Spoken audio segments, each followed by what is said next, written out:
Hello, welcome to my final part of the presentation about efficient unit testing. In this video we will see some qualities of well-written test code.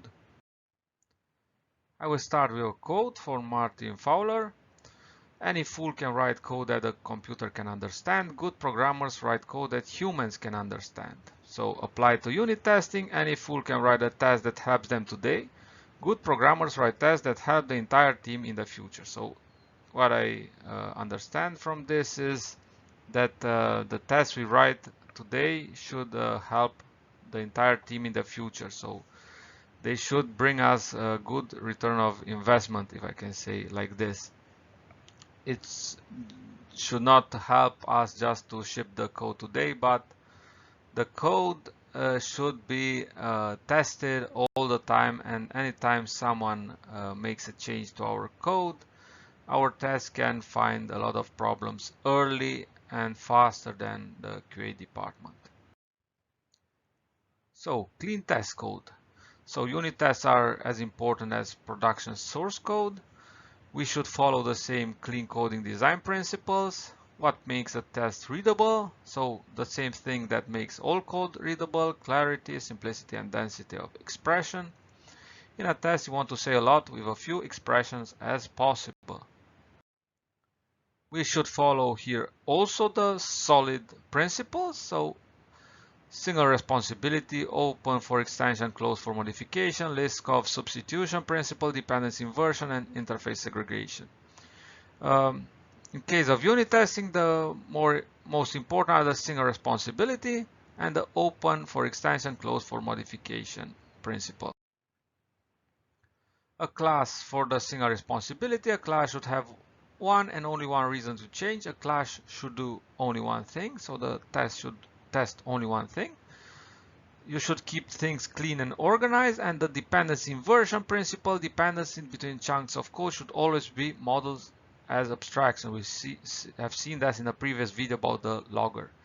So use interfaces rather than concrete types for dependencies.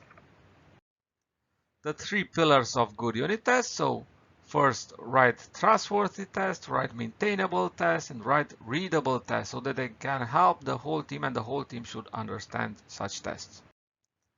Trustworthy tests don't have bugs and they test the right things. We should avoid logic in tests, testing only one concern, a return value, a change of system state, or a call to a third-party object or interaction.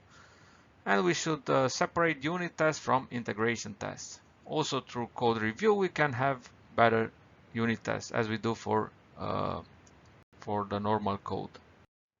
Maintainability: we should test only against public contracts. We should test the interface, not the implementation. We should remove code duplication, enforce test isolation, avoid the multiple asserts on different concerns.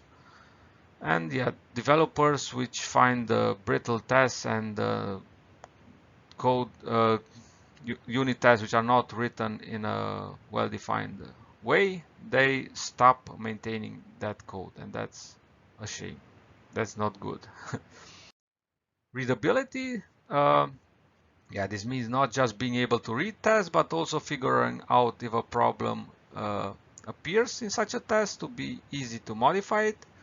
Naming is very important, and also variable names are very important to name it well. Design code for testability. This is a design principle. So testability can influence the design of our software in general. It makes it more component based and based on abstractions. Mostly we will have a much better design if we design our code with unit testing in mind. If you are doing test-driven development, TDD, you would have no choice but to write the testable system, because TDD, the test comes first, and they determine the API of the design. Tips for testable code is to add seams to inject implementation. For example, constructor injection. This is a seam. To avoid the new keyword inside our test classes, because this creates a strong dependency. Beware of static methods. So this does not mean that we cannot test static methods, but yeah, if a method we are testing uses another method which itself uses a static method, then we have a problem because we cannot mock our dependent class. Okay, we should favor composition over inheritance. It's much easier to test.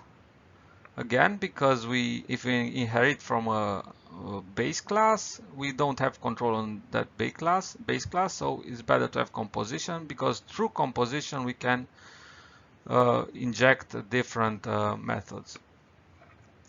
So avoid the mutable global state, and avoid constructors that do logic, because if you do, ideally would be to inject different dependency in the constructor parameter. Okay, this was it. I hope you enjoyed it and have fun writing unit tests.